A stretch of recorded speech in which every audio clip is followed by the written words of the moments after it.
The Ukrainian military fighting the much larger Russian invasion force has been able to kill hundreds of Russian tanks and armored vehicles using a handheld anti-tank missile supplied by the US, according to a US journalist who has been tracking the war in the East European nation.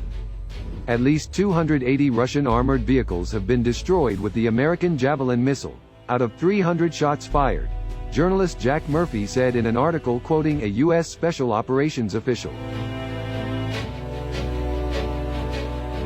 The Javelin, made jointly by Raytheon Missiles and Defense, and Lockheed Martin, follow a flight path that hits targets from the top, where the armor is relatively weaker. Almost every tank armor is thicker on the sides, but the top is known to be weaker, and that is where the Javelin missile strikes. The Javelin can also be fired in a straight flight path mode if needed. The first shipment of Javelins arrived in Ukraine in 2018. The weapon systems along with a training and sustainment block, called the Total Package Approach, totaling somewhere around $75 million, Mr. Murphy wrote in the article. As the Russians learned that Ukraine now had Javelins, their T-72 tanks in Donbass became less aggressive, and pulled further back from the front lines, he said, quoting the U.S. military official.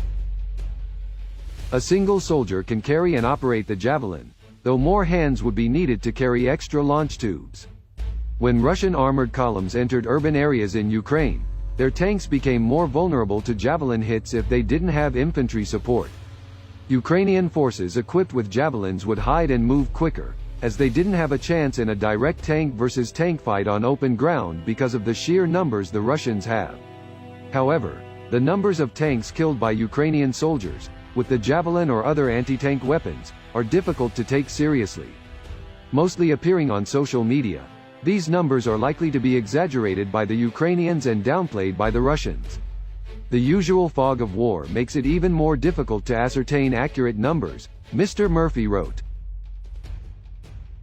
3 days after the Russian invasion started in Ukraine, U.S. President Joe Biden had instructed the U.S. State Department to release up to an additional $350 million worth of weapons from U.S. stocks to Ukraine, which had been asking for the anti-tank Javelin and anti-aircraft Stinger missiles. Nearly all of the troops Russia amassed on Ukraine's border are now fighting inside the country, a senior Pentagon official said Monday. President Joe Biden has previously said Russia had 190,000 troops in military readiness.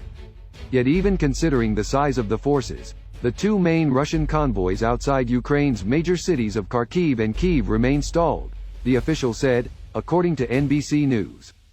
Invading Russian forces have struggled to overcome a weak logistical resupply system, which has resulted in scores of tanks and trucks being stranded across eastern and central Ukraine because the vehicles broke down or ran out of gas. The United States will deploy another 500 troops to Europe, bringing the total number of American forces on the continent to more than 100,000, the senior defense official said. In recent weeks, thousands of these troops have taken up positions in countries along NATO's eastern flank, among them Poland, Latvia, Lithuania and Estonia. However, Russia's logistical problems on the ground haven't stopped it from pummeling Ukraine with heavy artillery. To date, the official said Monday that Russian forces have fired more than 625 missiles at Ukrainian targets. The missiles have destroyed residential buildings and city centers across the country, from the coastal city of Mariupol in southeastern Ukraine to the suburbs of Kyiv in the north. Despite the failure of Russian forces to accomplish their current objectives of toppling Kyiv and Kharkiv, the official said the United States has no indications the Kremlin is preparing to move additional active duty troops to the front.